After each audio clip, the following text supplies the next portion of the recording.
This week on African Voices, a special Tribeca Film Festival edition from New York City. Inspired by the resilience and beauty of their country, 4 Rwandan filmmakers have traveled across the world to bring their artistic visions to the big screen for the first time.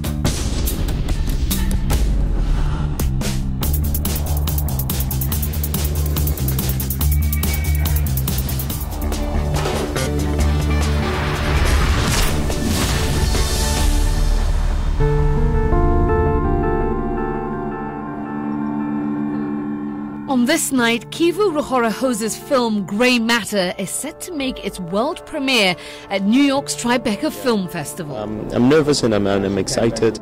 It's one of the first feature-length films to be directed by a Rwandan who still resides in his homeland. But really, a movie is such a passing thing, and in the madness of a festival, the only thing you can hope is that they keep it in their mind and that they go and do some more research to understand the film and to understand where it comes from. The idea for Grey Matter originated when Ruhorahoza was just about 13 years old. He wanted to help people understand the effects of the 1994 Rwandan genocide.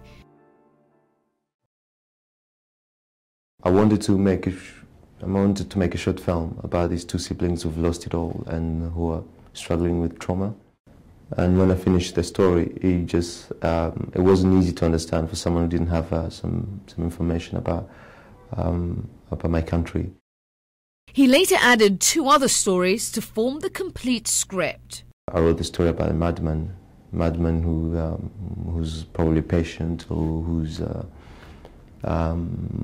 a former militiaman who's a convict now. And so both stories seemed fine to me, and they seemed rather easy to understand, but each time I tried to make them, I would fail.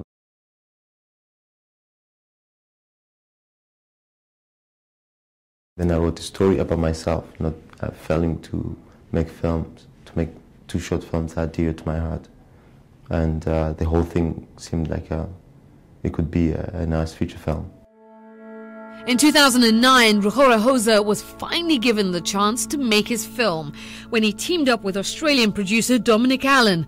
They started filming in Rwanda that same year. I knew all the actors before. I'd seen them on stage, I'd seen them in bars, they're friends, and I knew their personal stories. I knew what they could give me and what they wouldn't be able to give me. And I wanted the film to be as honest as possible. So I casted people who knew something about the genocide of the Tutsis in Rwanda, and I asked my actors to be as natural as possible. Ruhorahoza's character Evan is perhaps his most autobiographical. Evan was not in Rwanda during the genocide and is now dealing with the fact that his family suffered without him. Ruhorahoza was also away during the genocide with his grandmother on the other side of Rwanda, away from the violence, while the rest of his family was in Kigali. 20,000 people are dying every day, were being killed every day. And you don't know how do you kill 20,000 people every day? How is that possible? I mean, and so I was losing hope, and at some point I got the news that my family had been killed. And so we just spent one terrible month just crying and being lost. But it was false news, luckily. Someone had spread the news to protect them so that they wouldn't be targeted anymore.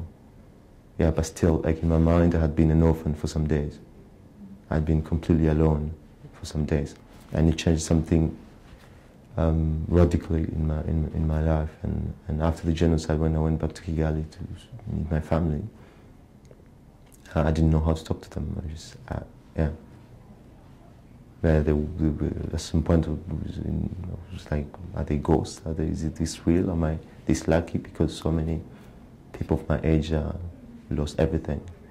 And but yeah, still now, I mean, they leave something really particular in the history of the country and in their history as individuals, and I'm not part of it. So I don't know how it will ever be possible for me to understand that. So many times you write and you don't know why you're writing, and maybe a shrink will tell me that I'm trying to connect the dots, or I'm trying to move on. But I have many other stories or films. I have some screenplays that are in shape and to be pitched to producers or to funders, and but I just wanted to tell this one for now.